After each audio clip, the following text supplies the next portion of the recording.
Mais 2 episódios espetaculares de Demolidor Renascido. Essa série só melhora e hoje é dia da gente comentar sobre o episódio 5 e o episódio 6, tudo de uma vez, e pegar todas as referências desses episódios maravilhosos. E esse vídeo é uma parceria com a Hawking Tech Brasil, mas eu já falo mais sobre eles. Dessa vez eu acho interessante a gente fazer as coisas na ordem, um pouco diferente de como eu faço. Vamos falar primeiro do episódio 5 e depois do episódio 6. Porque eu vi bastante gente falando que o episódio 5 é um filler, é um tapa-buraco, mas na verdade não é exatamente isso. É o que a indústria do cinema chama de bottle episode, ou episódio de garrafa. É um recurso muito comum usado em todas as séries que vocês podem imaginar, e é um recurso para economizar dinheiro. É um episódio com o elenco mais curto e todo no mesmo lugar, no mesmo cenário. Isso economiza muito e viabiliza dos outros episódios serem mais produzidos. Existem vários episódios clássicos que são episódios de garrafa ao longo da história e do cinema, da TV. Vários memoráveis, como o episódio da caneta em Community, por exemplo, ou o episódio do interrogatório do dentista assassino em Brooklyn Nine-Nine, o episódio de todos tentando se arrumar para um evento em Friends. Tem vários memoráveis ao longo da história. Até o episódio da mosca de Breaking Bad também, não é só em comédia que isso acontece. E o episódio todo acontece dentro do banco, com o Matt Murdock tentando pedir um empréstimo para continuar tocando a empresa, né, Murdock McDuffie, e um assalto acontecendo nesse banco. Agora a gente tem uma confirmação mesmo da cronologia. Tava meio bagunçado ainda, mas agora tem uma confirmação oficial. O episódio se passa no St. Patrick's Day, que acontece todo ano no dia 17 de março. Em um determinado momento no episódio é mencionado que é uma quarta-feira e o dia 17 de março de 2027 vai cair numa quarta-feira. Esse ano caiu numa segunda. Então tá confirmado mesmo que a série se passa em 2027. Eu já falei bastante sobre a cronologia nos outros vídeos, então não vou me estender muito, mas agora temos a confirmação oficial mesmo da cronologia da série. Logo no começo do episódio, a mulher que estava envolvida no roubo e se passou por refém para fugir com a joia depois, ela aparece já falando no telefone. Provavelmente a frase que ela fala era o sinal para eles invadirem o banco, para dizer que tinha chegado a hora que estava tudo pronto. Quando os assaltantes juntam os reféns e o Matt volta pro banco, ele ouve os batimentos cardíacos de todos e percebe que os dessa mulher estavam estáveis. Ali provavelmente ele já descobriu que ela poderia estar envolvida no esquema. No total são 5 assaltantes, cada um com uma máscara de cor diferente. As cores são vermelho, amarelo, verde, roxo e azul, 5 das cores das joias do infinito. E no final eles encontram um diamante laranja, completando as cores das 6 joias. É um easter egg interessante, ainda mais considerando que a joia da alma, a laranja, foi a última a ser apresentada no MCU, igual o diamante. E o gerente do banco não estava lá, então quem atende o Matt é o Yusuf Khan, o pai da Kamala. Ele trabalha no banco e faz total sentido. Em As Marvels, ele estava dando conselhos financeiros e dicas de investimento para um dos tripulantes da estação espacial do Nick Fury. Ele também trabalha em banco nas HQs. Na mesa do Yusuf tem uma caneca com a frase "o pai mais ok do mundo", provavelmente um presente irônico da própria Kamala, e que lembra muito a clássica caneca World's Best Boss do Michael Scott em The Office. O Yusuf pergunta por que o Matt não tá usando verde no St. Patrick's Day, e isso me lembrou da fantasia do Hulk que ele fez na série da Kamala. Ele realmente adora usar verde, aparentemente. A policial que negocia com os assaltantes é a Angie Kim, aquela que apareceu no primeiro episódio, que estava no Josie's, na aposentadoria do Sherry, conversando com ele. O chefe dos assaltantes, o Delvin, é o mesmo cara que apareceu no assalto em Red Hook, roubando e matando os caras do caminhão. Ele é irlandês, como eu comentei naquele vídeo, e o St. Patrick's Day é uma celebração da cultura irlandesa, é muito forte também nos Estados Unidos, um feriado muito importante. Eles escolheram o dia do St. Patrick's Day porque sabem que é movimentado, os bares cheios, as ruas cheias, e os policiais que não estão ocupados estão bêbados. Inclusive, durante a conversa dos dois, a Andy menciona Belfast, que é uma cidade na Irlanda, e chama o Delvin pra beber, pra comemorar o St. Patrick's Day, porque ela percebe pelo sotaque que ele é irlandês. Quando o Matt tá descendo as escadas pra ir ao banheiro, toca bem alto a música tema do Demolidor, mas no momento que a luta começa, a trilha sonora para. É um silêncio que incomoda no bom sentido e que destaca demais os barulhos, os efeitos sonoros da própria luta. Durante essa treta, o Matt faz de tudo pra não fazer barulho e não alertar os outros assaltantes. Ele pisa na arma pra ela não cair das escadas, depois quando ela começa a cair ele se joga pra pegar a arma e evitar que ela batesse no chão.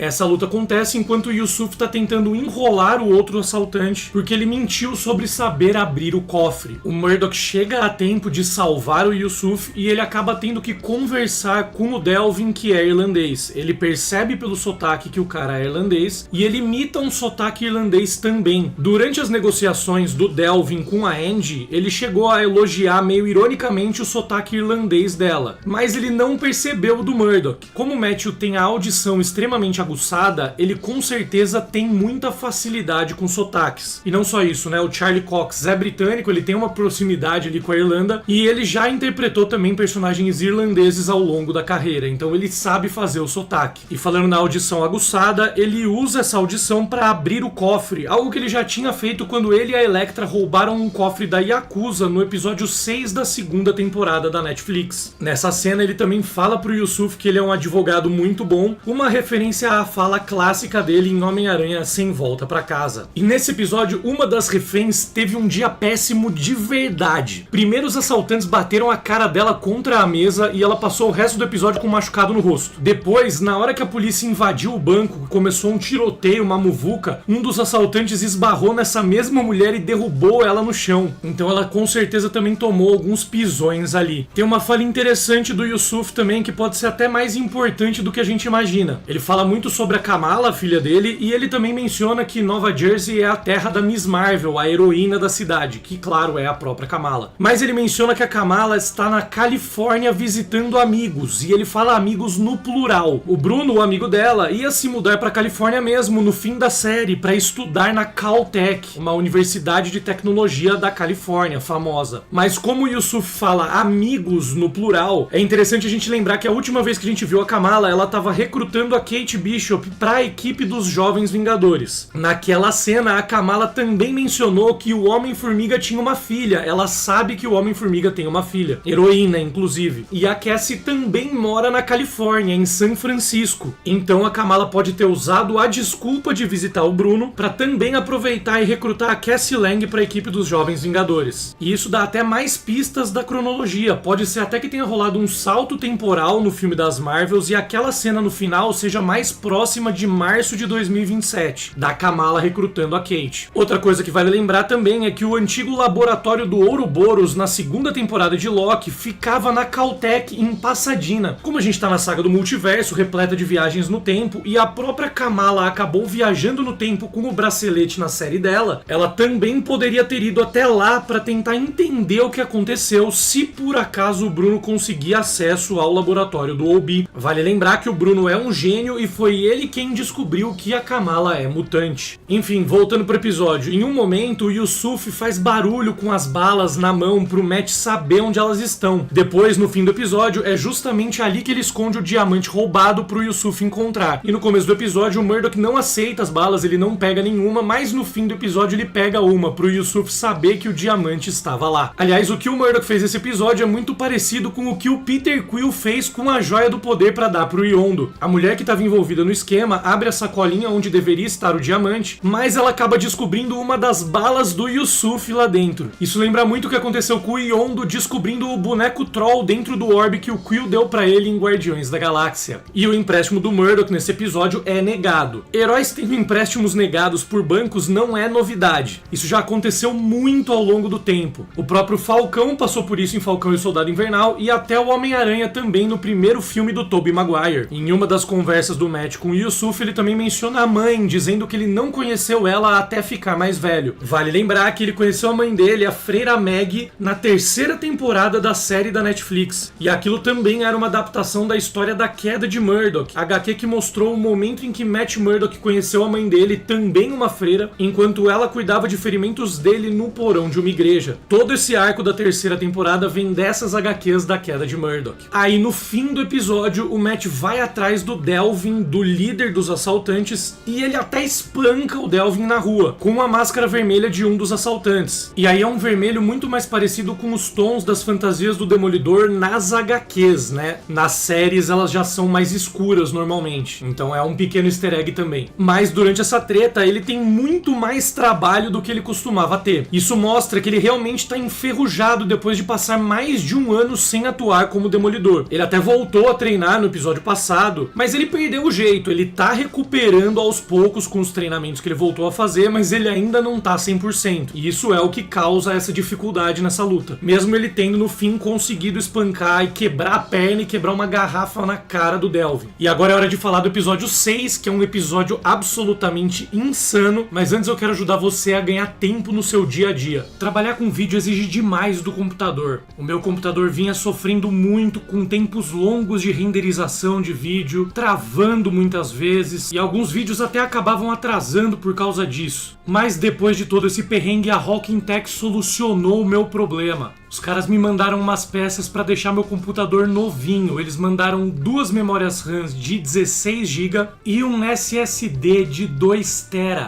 E agora meu computador tá muito mais rápido, muito mais potente. Então se você gosta de mexer com vídeo, se você gosta de jogar games no computador ou no notebook, ou simplesmente se você quer economizar horas todos os dias com um computador ou um note muito mais rápido, dá uma olhada nos produtos da Hawking Tech, que os produtos são excelentes, com um custo bem acessível, e tem um link aqui no vídeo para vocês conhecerem mais sobre a Hawking Tech e os produtos deles para computador e notebook. Agora sim, bora falar do episódio 6, essa aula. Começando de novo com uma pequena referência cronológica, mais uma vez a claquete dos vídeos da Bibi Yuri que aponta datas de abril de 2024. Dessa vez parece ser 9 de abril de 2024, mas como eu já comentei, mais ou menos em abril de 2024 foi quando rolaram refilmagens da série. Então essas na verdade são datas relacionadas às filmagens desse vídeo no mundo real e não dentro do universo da série. E em um dos vídeos do BB Report a gente vê um cara com uma espada, um vigilante, né, que é o espadachim, o Jax Duquesne, que apareceu na série do Gavião Arqueiro e também apareceu no episódio 6. Agora a gente vê que ele começou a atuar como vigilante, algo que ele não fazia antes aparentemente. Lembrando que no último episódio da série do Gavião Arqueiro ele chegou até a ajudar a Kate e o Clint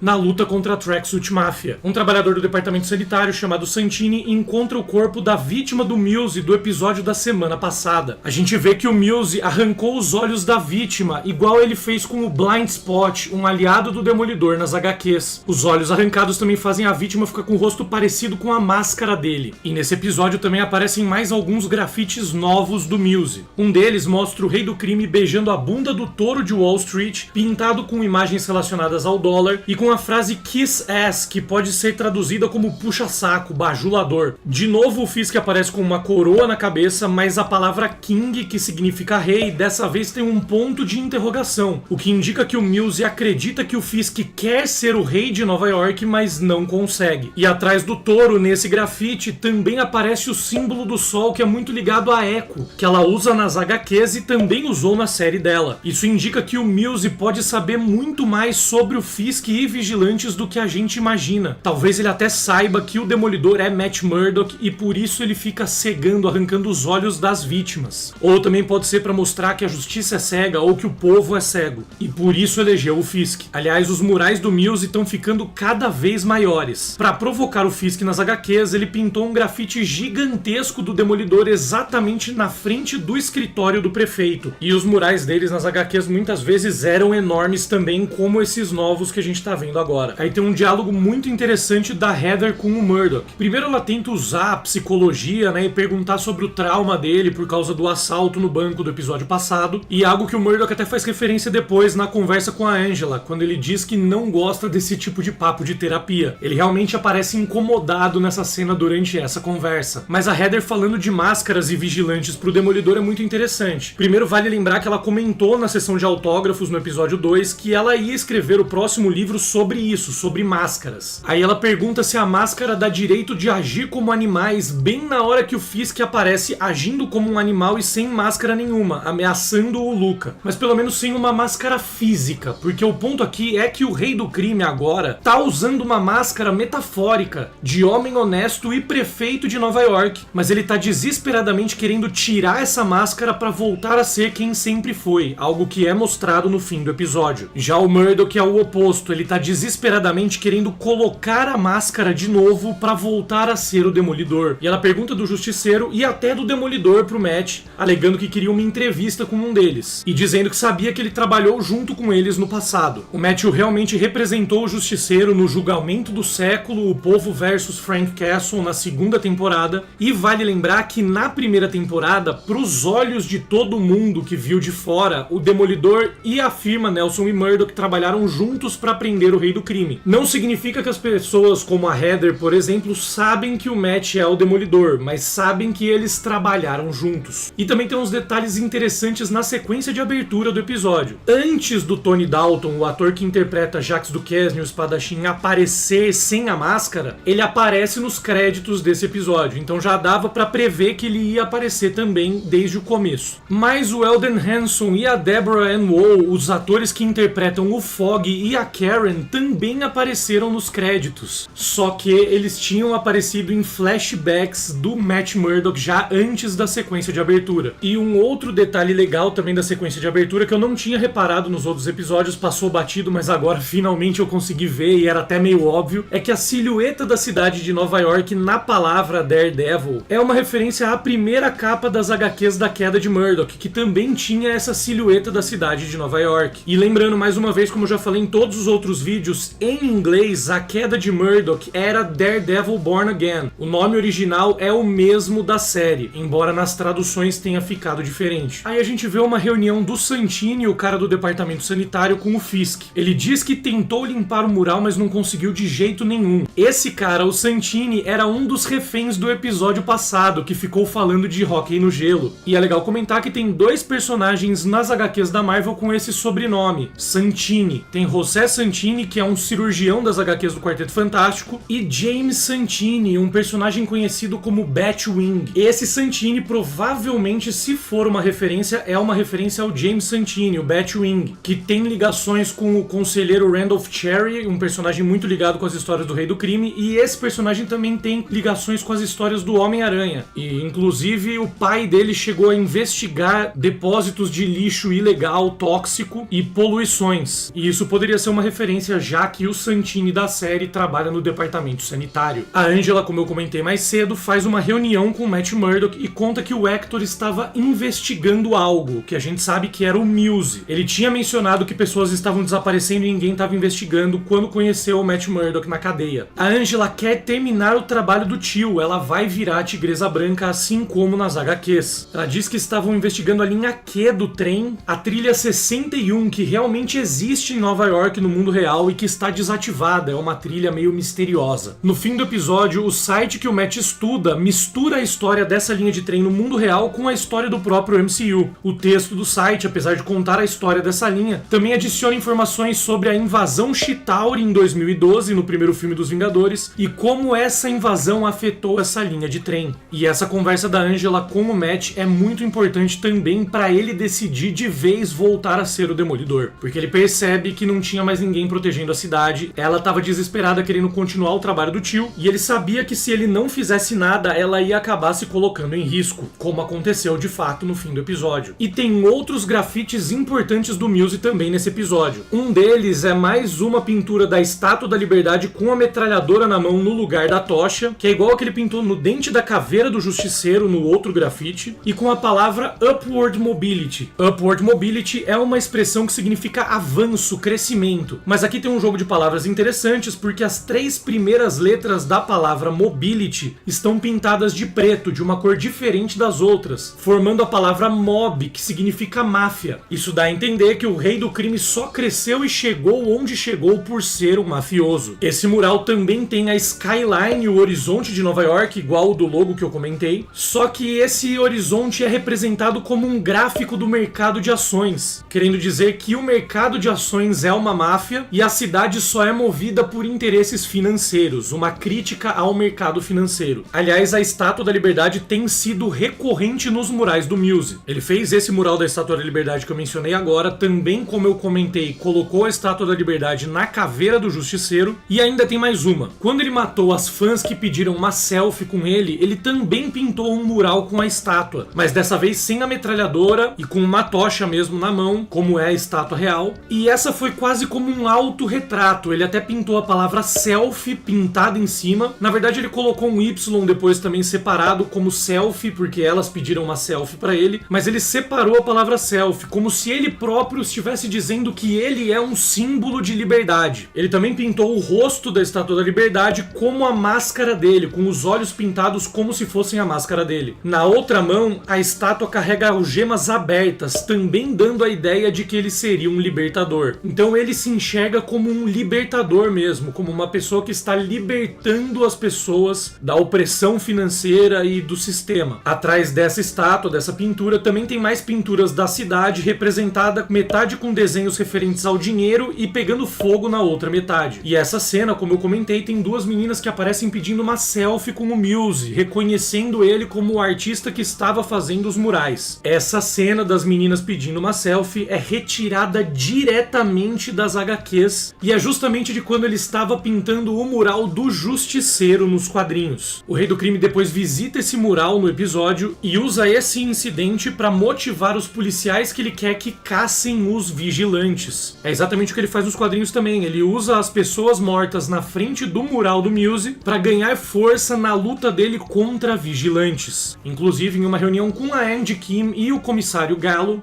Andy Kim, que de novo é aquela policial do episódio passado, a gente descobre também que o Muse até o momento matou pelo menos 60 pessoas, tem pelo menos 60 vítimas diferentes, mas na realidade o número deve ser ainda maior, normalmente é nesses casos, e que os murais são realmente feitos com o sangue das vítimas misturado com epóxi. E para quem não conhece, epóxi é uma resina que tem diversas utilidades e realmente, se é feito com sangue misturado com epóxi, esses murais não vão ser retirados dali tão cedo. Nesse episódio também tem uma frase muito importante do Rei do Crime que mostra exatamente como ele vê as coisas e como ele age. Ele fala mais ou menos que você tem que encontrar algo que a pessoa quer desesperadamente e ou você retira isso da pessoa ou você dá isso pra pessoa e aí ela vai fazer o que você quiser. Isso é importante porque é uma referência dupla. O Rei do Crime já fez isso várias vezes, claro, mas ele já fez as duas coisas. Encontrar algo que a pessoa quer desesperadamente e dar isso pra pessoa é uma referência ao Nick Manolis, das HQs da Queda de Murdoch. Ele era um policial com 20 anos de carreira exemplar, só que o filho dele estava doente e o tratamento era caríssimo. Então o Rei do Crime pagou o tratamento do filho dele e o Nick jogou fora toda a carreira, 20 anos de atuação na polícia e mentiu em depoimento para incriminar Matt Murdock. Já retirar a parada da pessoa é algo que ele fez com o próprio Ben Poindexter, o mercenário, na terceira temporada de Demolidor na Netflix. Ele encontrou algo que o Ben queria desesperadamente, que era a Julie, a mulher que ele amava, e matou a Julie, e foi isso que fez o mercenário começar a trabalhar para o Rei do Crime. O Rei do Crime fazendo uma reunião com as pessoas mais poderosas e ricas de Nova York. Os ricos e poderosos de Nova York sabem que tem poder sobre a cidade e sobre até o prefeito, por conta da fortuna que eles possuem. Por isso eles não se sentem intimidados pelo Fisk. Eles sabem muito bem que o dinheiro compra poder e influência. Inclusive é o que o próprio Rei do Crime faz sempre. E pessoas com esse tipo de poder financeiro podem muito bem manipular o sistema, manipular eleições, a mídia e basicamente conseguem fazer tudo o que quiserem sem serem punidos. Isso é representado muito claramente por uma fala de uma das mulheres ricas que atendem a reunião. Ela diz que são as pessoas naquele evento que decidem quem pode comer ou não. E aí, claro, o espadachim, o Jacques Duquesne, também aparece nessa reunião do Fisk com os magnatas. A ameaça que o Jacques faz pro Rei do Crime tem duplo sentido, porque ele confronta o Fisk tanto como um membro da elite financeira de Nova York, da burguesia nova-iorquina, como também por atualmente ser um vigilante. O Fisk também tá caçando vigilantes e ele está atuando como um, então essa ameaça tem duplo significado. Aliás, antes da reunião, o Fisk aparece colocando um terno e o terno rasga. Isso também demonstra os saltos temporais da série. Já teve um salto de 1 ano no primeiro episódio, depois teve um salto de meses pro segundo episódio até o Réveillon, depois mais meses já passaram do Réveillon até agora, que já estamos no St. Patrick's Day, depois do St. Patrick's Day, provavelmente no fim de março. E também é importante lembrar que o Fisk estava fugindo da dieta dele toda vez que ele ia confrontar o Adam. Então isso mostra que o Adam tá preso faz tempo e que o Fisk já tá fugindo da dieta há muito tempo e que ele tá visitando o Adam com muita frequência. Por isso ele engordou e os ternos não servem mais. E claro, ele monta uma força-tarefa para caçar vigilantes. O primeiro da lista é o Powell, claro, claro, o policial que já confrontou o Murdock várias vezes e que já tentou matar o próprio Matt Murdock. E o Nick Torres também, a testemunha do caso do Hector. Enfim, o grupo que ele recruta são os policiais com a caveira tatuada. Ele inclusive sugere que vão tirar as câmeras dos coletes dos policiais justamente para eles poderem fazer o que eles quiserem, atuar com liberdade. E isso basicamente significa para eles poderem matar quem eles quiserem sem serem julgados. Ou seja, o Fisk quer caçar vigilantes, mas ele pegou um grupo de policiais e transformou em vigilantes para fazer isso. O que eles vão fazer, o que esse grupo vai fazer, não é o trabalho de polícia, é um trabalho de vigilantes. O Fisk vai combater fogo com fogo. Mas, de novo, eles não vão atuar como policiais, eles vão atuar fora da lei, eles vão atuar na ilegalidade fazendo coisas que policiais não podem fazer. Então, um pouco hipócrita e um pouco irônico, né? E o líder desse grupo é chamado de Cole North. Esse personagem também vem das HQs. Ele também é um policial de Chicago que se mudou para Nova York nos quadrinhos, assim como na série. E nos quadrinhos ele foi responsável por caçar o Demolidor quando ele acidentalmente acabou matando uma pessoa. Nas HQs ele também detestava vigilantes e chegou até a ser mandado pelo próprio prefeito Fisk para caçar o Homem-Aranha também. Pelo casaco que ele tá usando nessa cena e pelo perfil, eu tô começando a achar que foi o próprio Cole North quem matou o Tigre Branco no episódio 3. O casaco é muito parecido com o casaco que a pessoa que matou o Cole North estava usando por cima do colete com a caveira do Justiceiro. E o Fisk diz que esses são os membros fundadores da Força Tarefa Anti-Vigilantes. Claro, por ele falar que são os membros fundadores, significa que ele vai querer expandir esse projeto. E como eu já venho falando em vários vídeos, o próximo passo do Fisk provavelmente é os Thunderbolts. Lembrando de novo que foi ele quem mandou a Val atrás da Helena para tentar atacar o Clint na série do Gavião Arqueiro. Então o Fisk comanda a Val, a gente já sabe que ele tem ligações diretas com a Val que está recrutando os Thunderbolts. Portanto, os Thunderbolts devem ser mesmo o próximo passo do Fisk nessa força-tarefa anti-vigilantes, seguindo a linha do Reinado Sombrio de Norman Osborn nos quadrinhos, só que com o Fisk no lugar do Norman. E também seguindo a linha da própria época que o Fisk era prefeito de Nova York e montou uma outra equipe de Thunderbolts, uma equipe nova dos Thunderbolts para caçar vigilantes. E aí a gente chega no fim do episódio, a Angela vai investigar o Muse sozinha e sem o traje e o colar. Lembrando que os poderes do Tigre Branco e da Tigresa Branca vêm daquele colar que apareceu nos outros episódios. Aí ela já demonstra que ela é corajosa, que ela é destemida e que ela quer lutar por justiça, ela quer encontrar as pessoas que sumiram, quer continuar o trabalho do tio. Ela demonstra todas as características que uma heroína precisa ter. A Soledade, a esposa do Hector, que mora com a Angela, fica preocupada com o sumiço da sobrinha e liga pro Matt, porque ela sabia que a Angela tinha ido falar com o Matt Murdock. Ele poderia saber por acaso onde ela estava. O Murdock até liga pra polícia, mas ele desiste e vai ele mesmo. Ele já teve nessa situação antes, muitas vezes a polícia não ajudou, ele já salvou muita gente que a polícia não conseguiu salvar. Ali ele vê a necessidade de voltar a ser o Demolidor com mais clareza do que nunca. Ele joga o chifre em cima do cartão funerário do Fogg, como se ele estivesse pedindo desculpas ou até permissão para voltar a ser o Demolidor. Lembrando que ele abandonou o traje justamente porque se sente culpado pela morte do Fogg. O Fisk desce a mesma escada que ele desceu no episódio passado, mas dessa vez com um machado na mão. Ele deu o machado pro Adam, esperando ele atacar para justificar que estava se defendendo. Justificar para ele mesmo e também para Vanessa, que pediu pro Fisk não matar o Adam no episódio 1. E ele sabe que o Adam é um artista, ele não vai ter muita experiência provavelmente com o uso de um machado. Então, na verdade, dar o machado pro Adam só facilita mais ainda a vida dele na luta, porque o Adam segura o machado com as duas mãos e não tem como se defender dos ataques do Fisk. Ele também fala que quando era mais novo, ele chegou a usar ferramentas para enfrentar homens que tinham 3 vezes o tamanho dele. Uma clara referência à cena dele matando o próprio pai com um martelo em um flashback no episódio 8 da primeira temporada. E a série faz muito bem, desde o primeiro episódio, o trabalho de mostrar os paralelos do Fisk com o Demolidor, algo que eu venho comentando em todos os vídeos. Eles são dois lados da mesma moeda, dois homens movidos pela violência. Aqui no fim desse episódio acontecem 2 lutas simultaneamente e até espelhadas, o Rei do Crime contra o Adam e o Demolidor contra o Muse. O Rei do Crime querendo matar o Adam e o Demolidor querendo salvar a Angela Del Toro. Os movimentos dos dois durante toda a luta são muito semelhantes, realmente para reforçar essa ideia de que eles são dois lados da mesma moeda. O Demolidor, enquanto tá lutando contra o Muse, fica focado nos batimentos cardíacos cardíacos da Angela durante toda a luta, igual ele fez com o Fog no primeiro episódio enquanto lutava contra o mercenário. Mas dessa vez deu certo e a vítima do ataque acabou sobrevivendo, ao contrário do que aconteceu com o Fog, infelizmente. Quando ele começa a enforcar o Muse, ele percebe que os batimentos cardíacos da Angela estão diminuindo e ele acaba tendo que soltar o bastão para salvar ela. Então ele acaba soltando o bastão antes do Muse desmaiar, e isso dá a possibilidade do vilão escapar, dele não ser preso. E o Muse conseguir escapar pode ser uma indicação que ele talvez tenha poderes, assim como nas HQs. Mesmo depois de tomar toda essa surra, ele conseguiu desaparecer simplesmente. Nos quadrinhos ele é um inumano que tem super velocidade, além de força acima do comum, e também tem um poder que faz ele ficar basicamente imune aos sentidos aguçados do Demolidor. O Muse realmente é um problema. E o episódio termina com mais um paralelo entre o Fisk e o Demolidor. O Rei do Crime termina o episódio sentado na cela do Adam, inclusive com um visual bem parecido com o da cena dele preso no último episódio da primeira temporada. Isso mostra realmente que agora o Rei do Crime voltou. Ele se sente confortável com a violência. Ali ele tá numa cela, mas ele está feliz, ele está sendo ele mesmo de novo. O Demolidor também, mas em outro sentido. Ele usa a violência para salvar a Angela, e agora finalmente o Murdock está confortável novamente. Ele passou os últimos episódios tentando evitar a violência, tentando usar o sistema legal, o sistema de justiça para salvar as pessoas, e acabou falhando, porque o Hector, que foi inocentado, morreu logo em seguida. Agora ele finalmente conseguiu salvar alguém de fato. E se você ainda não viu as minhas análises bem detalhadinhas dos outros episódios de Demolidor Renascido, feitas como essa no Capricho, vale a pena dar uma conferida. É só clicar na playlist que está aparecendo agora na sua tela, que tem todos esses vídeos, e escolher qual você quer ver.